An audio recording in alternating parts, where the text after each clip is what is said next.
Hi, I'm Colin, and this is the very first episode of a show that we're put together here at Bobbit Business Media called Data Driven.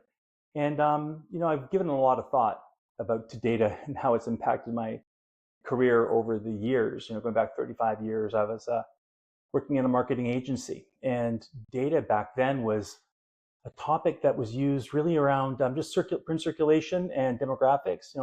Title, business type.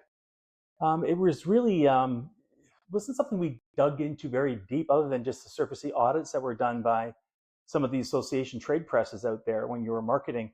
And what we did focus on, however, was strategy and creative strategy specifically. Sometimes it took weeks and sometimes months to come up with the right photograph, the right headline, the right body copy. We dwelled on it, on making sure that we had the right creative execution strategy, because marketing was expensive, just like it is today. But the difference was that once you committed to your creative strategy and you went to print with it, that it would sometimes take 4 to 8 weeks before the printed piece that you committed to was in the hands of the desired audience member, and that you got some action from it, whether it was direct mail or whether it was a print campaign. It was several weeks. And today, of course, it's changed so dramatically with all the different marketing options that are out there. The cadence, I think, is really now measured in certainly in days, if not weeks. In some cases, hours, and then to the extreme, it's actually measured in minutes when you see some of the dynamic marketing choices that are being made really by computer algorithms in the background. Things are happening so quickly. And I think that the creative strategy is lacking. And I see this all around me now when I look at some of the marketing campaigns that are being developed and put into the industry, or some of the events I go to and I walk down aisles. I like to do that and see the different exhibitors.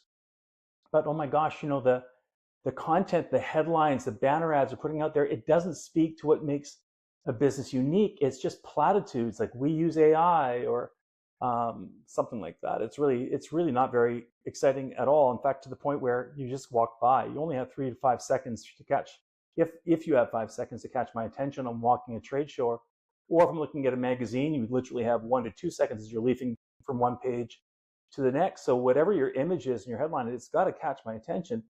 And there's not enough emphasis being placed in that space. Is what I'm seeing. A lot of waste is happening, a lot of wasted dollars, because digital social media, LinkedIn posts are expensive. Google Analytics or Google Ads is super expensive, and it's just not good enough to focus on SEO and the search terms. You've got to work on the content that you're delivering. So someone goes to your page after finding you, and you spent all that money to get your audience.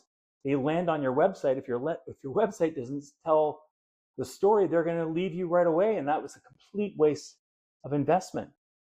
So really, to me, as we look at the future here into this show and what we hope to do on the show Data Driven, is explore the timeline of data and the tools that are being used in data, whether it's AI, whether it's machine learning algorithms, or simply data collection. It's the application of data to solve real business problems that I really hope we are able to unpack for you. Understanding the trade-offs of time and agility. But even on the small business world, I speak to a lot of small business owners, and I ask them about AI and what do you think about it, and they just shake their head like AI is not for us. We're just busy doing what we're doing. We don't have time for AI, or we don't have the technical skill set in our employees to invest in AI. And that's kind of wrong. Fundamentally, we're going to explore that during this series of making procurement choices. You can incorporate AI into your business simply by choosing software partners that incorporate AI into their packages to you. So understanding that, but then being able to read between the lines and question the vendor. Just don't accept that, yes, I have AI as an answer if you're vetting your software partners. Understand where is it? Are they sampling data at the edge where data is actually generated? That's what that the edge means, where data is being generated itself is at the edge. Are they using AI there to do quick sampling and record what's meaningful and carrying that information back? Or are they recording a whole bunch of information at the edge where it's being created and they're sending it back into a computer, and in the computer environment, they're applying algorithms to it? That's just the beginning. When I think about the research here that we do in our research department, we write white papers for clients after studying and surveying and talking to clients, and my researchers will write white papers. And I can ask them on their conclusions. How did you come to that conclusion? Exactly how did you come to the conclusion? Who did you sample? What was said? What is your personal bias? When you were writing that white paper, what was your personal bias? When you think about generative AI and tools like ChatGPT, I see this all the time where people will take 5 or 10 written documents, they'll put it into ChatGPT and they'll ask ChatGPT, can you do a 2,000 word summary of the following documents? And ChatGPT will gladly do that for you and give it to you. But where's the critical thinking? Where's the context? Where's the bias? We lose that. We're happy to receive it because time is of the essence. And quite frankly, it's a bit of a shortcut. Now, are we happy to shortcut human bias? Are we happy to take that compromise in the interest of time? And I feel that that's a differentiator we have to explore now as people, now we're in the year 2025 and AI and all this data is coming at us. We don't have the skills, we are afraid of them, or we're afraid that we're going to lose traction to our competitor who is using tools. I'd like to explore that topic with you. So as we explore those from episode to episode here, I will be asking for your feedback. I'll be quick polling you. I will be encouraging you to email me at datadriven@bobbit.com and let's engage this conversation together.